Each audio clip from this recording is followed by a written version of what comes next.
روس امریکہ میں بڑھتی کشیدگی کے حوالے سے وینزویلا کے ساحل پر نیا تنازع، امریکہ نے روس کے 2 تیل بردار جہاز قبضے میں لے لیے۔ وائٹ ہاؤس نے جہاز قبضے میں لینے کی تصدیق کر دی۔ امریکی فوج کے مطابق جہاز بیلا 1 اور صوفیا وینزویلا سے خام تیل لے کر یورپ جا رہے تھے۔ جہازوں کو روکنے کے لیے کارروائی کی گئی۔ جہازوں پر امریکی قبضے کے بعد دونوں ممالک کے درمیان صورتحال کشیدہ ہو گئی۔ خبر ایجنسی کے مطابق روس نے صورتحال کے پیش نظر اپنے جہازوں کی حفاظت کے لیے آبدوز اور بحری جہاز روانہ کیے ہیں۔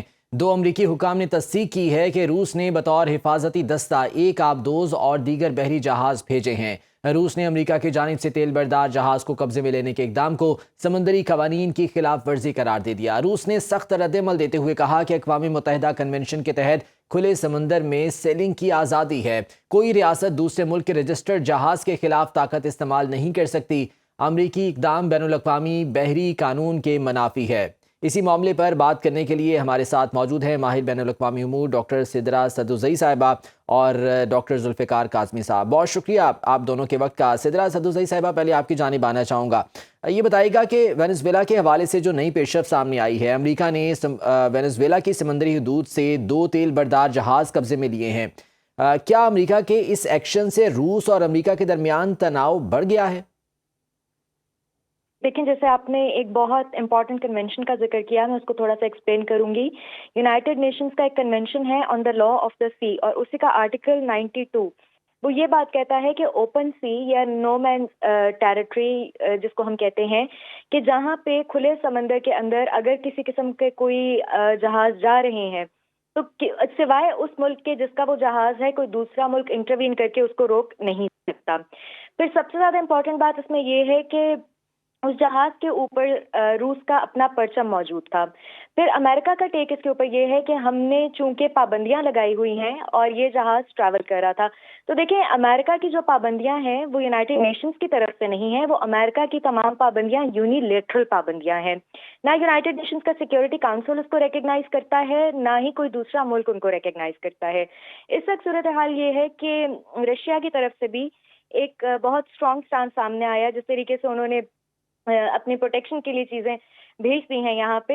تو اس صورتحال میں یہ ایک امپورٹنٹ فیکٹر ہے کہ اس وقت 2 سپر پاورز رشیا اور امریکہ وہ دونوں آمنے سامنے موجود ہیں، اور اس وقت جو ہے وہ خطے کی صورتحال ایک کشیدہ ہو سکتی ہے۔ پھر اس کے علاوہ جب ہم یہ دیکھتے ہیں کہ ابھی گرین لینڈ پہ حملے کی بات ہوئی، وینزویلا کو آلریڈی جو ہے اس پہ حملہ کیا گیا ہے، تو جب ہم جیو پولیٹیکلی اس سچویشن کا انالیسس کرتے ہیں تو یہ علاقہ جو گرین لینڈ ہے وہ ڈائریکٹلی آپ کو رشیا اور چائنا کے ساتھ جا کے ملتا ہے، اور اس وقت پاور شو کے طور پہ یہاں سے مزید جو ہے وہ آگے جانے کے امریکہ کے خطرات اور خدشات واضح پائے جاتے ہیں۔ ٹھیک ہے ذوالفقار صاحب، جیسے کہ وینزویلا کے معاملے پر روس اور چین کا سخت رد عمل سامنے آیا تھا، مگر امریکہ ٹس سے مس نہیں ہوا اور آج اس نے روسی جہازوں کو قبضے میں لے کر بڑی کارروائی کی ہے۔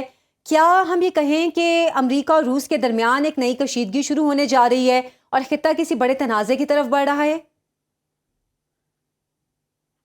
یہ آپ نے بالکل درست کہا ہے، یہ دراصل عالمی طاقتوں کے درمیان ٹکراؤ کی ایک بڑی علامت ہے، اور اس میں کوئی شبہ نہیں ہونا چاہیے کہ اس لیے کہ رشین فلیگڈ آئل یہ ٹینکر جو ہے یہ انڈر سرویلنس تھا۔ یہ 2-3 ہفتوں سے ان کا کہنا یہ ہے، امریکہ کا کہنا یہ ہے کہ یہ انڈر سرویلنس تھا، اور اس کے بارے میں وہ جائزہ لے رہے تھے کہ اس پہ کیسے جو ہے وہ، تو اس کے بعد جو انہوں نے یہ کارروائی کی ہے۔ لیکن دیکھنا یہ ہے کہ یہ جو حدود ہوتی ہیں، خاص طور پہ جو یہ سمندری حدود جو ہیں، اس کے بارے میں یونائٹڈ نیشنز کے قوانین جو ہیں وہ اپنے طور پہ امریکہ جس انداز سے سمجھتا ہے، وہ ایک سپر پاور کی حیثیت سے، اور وینزویلا کے معاملات جس انداز سے انہوں نے ٹیکل کیے ہیں، ہینڈل کیے ہیں، اس پہ یہ دنیا کے تحفظات ہیں۔ اس میں چین نے اپنے رد عمل دیا ہے، ایران نے اپنا رد عمل دیا ہے، لیکن اس صورتحال سے یہ بات واضح ہو گئی ہے کہ مزید پابندیاں جو ہیں وہ خاص طور پہ جو ہے امریکہ کی جانب سے جو ہیں وہ سامنے آئی ہیں، اور اس پہ ڈپلومیسی جو ہے وہ کہیں نظر نہیں آتی، بالکل، اور اس سے مہادرائی کی صورتحال جو ہے وہ مزید بڑھتی ہوئی نظر آتی۔ بالکل ٹھیک ہے، اس کو کم کیسے کیا جا سکتا ہے؟ اس میں یہی ہے کہ یونائٹڈ نیشنز کے جو قوانین ہیں اس پہ عمل کیا جائے، اس کو دیکھا جائے۔ جنگوں میں، اور خاص طور پہ یہ حالت جنگ ہے، لیکن یہ سمندری حدود جو ہوتی ہیں اس سے مبرہ ہوتی ہیں۔